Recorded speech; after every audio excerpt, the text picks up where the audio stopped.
Hey fish people, welcome back to the channel. Today we're looking at an interesting fish. It's a mini catfish. No, not a Corridora. This time we're looking at the two-spot catfish. The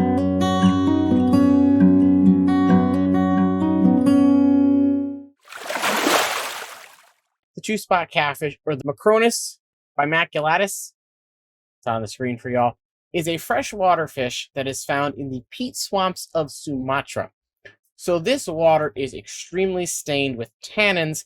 So if you're looking for a catfish that you want to put in a blackwater tank that's not going to get super big, it's a great option for you. Personally, I've always liked catfish, but normally when you think of catfish in this hobby, you think of big, you think of shovel nose, you think of the red tail, but some of those get slightly too big for your standard tank, and I keep mostly small tanks. So when I saw this guy only gets about 4 inches max, meaning that's the biggest recorded size people that have kept this have found it at is 4 inches. I had to have one. It would give me something perfect for my tank. It would be a different, interesting fish that not everybody has kept before. I didn't hear about this fish until I was searching online for catfish. So it's definitely going to give you something different and an interesting talking point inside your tank.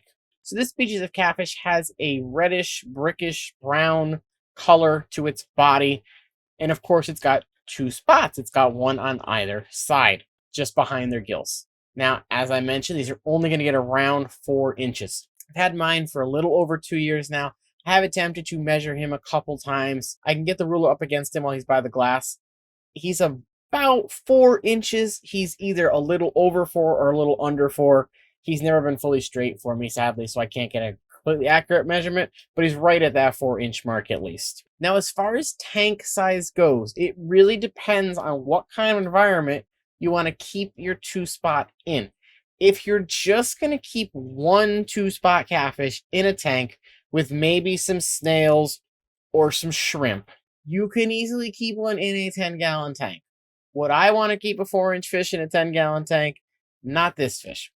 Personally, for me, the smallest size I would go and put one in is a 20-gallon tank. Now, the only reason I say that is because I keep bristlenose plecos in a 20-gallon tank, and they get about the same size as these guys, and he has plenty of room to get around in.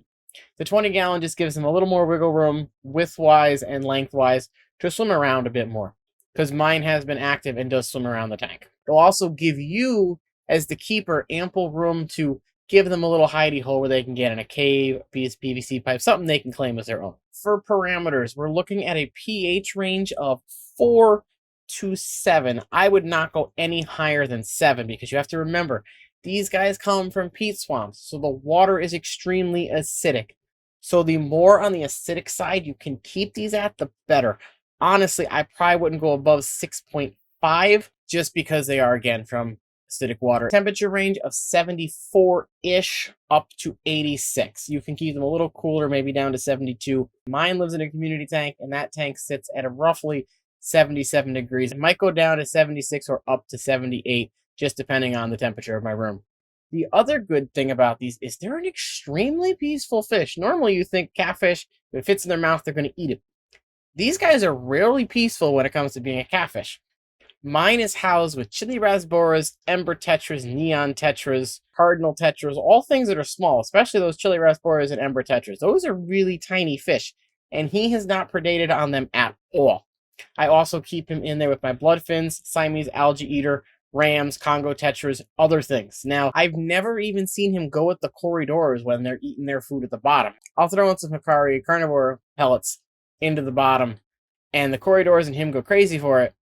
But I've never seen him try to attack the corridors or get out of their way or anything like that. They do spend most of their time at that bottom, so you're going to want to try and avoid substrates that can cut them. And you're also going to want to give them some type of cave or other thing they can hide in. Mine has a cave in there. He's also got a fake root he can live in as well. Food-wise, they're not picky at all. They'll take anything from a flake to a pellet, frozen, freeze-dried, or pashy. Just make sure you give them a balanced diet of protein and plant-based so they get a nice rounded diet. And you'll also get some nice colors out of them if you vary their diet too. Please note, do not keep these solely for the purpose of cleaning your substrate as a member of the cleanup crew. They're not a cleanup fish. They will scavenge if they have to for food, but they'll do much better if you actually feed them. overall, I think these are a wonderful miniature catfish. I say miniature when you compare them to something like a red tail or a shovel nose. They're not going to get too big again, only get maxed out around that 4-inch mark. And they can be kept in most home aquariums, which I think is a great thing for people looking for that different type of fish to inhabit the bottom level of their tank. As always, thank you all so much for watching this video. I hope you did enjoy it. If you're interested in other hair guides, I'll make sure to link one on the end screen for you, and then YouTube can do its thing and pick another one for you. If you did like this, remember to hit the like button on the video and leave me a comment down below. Let me know your thoughts on the 2-spot catfish.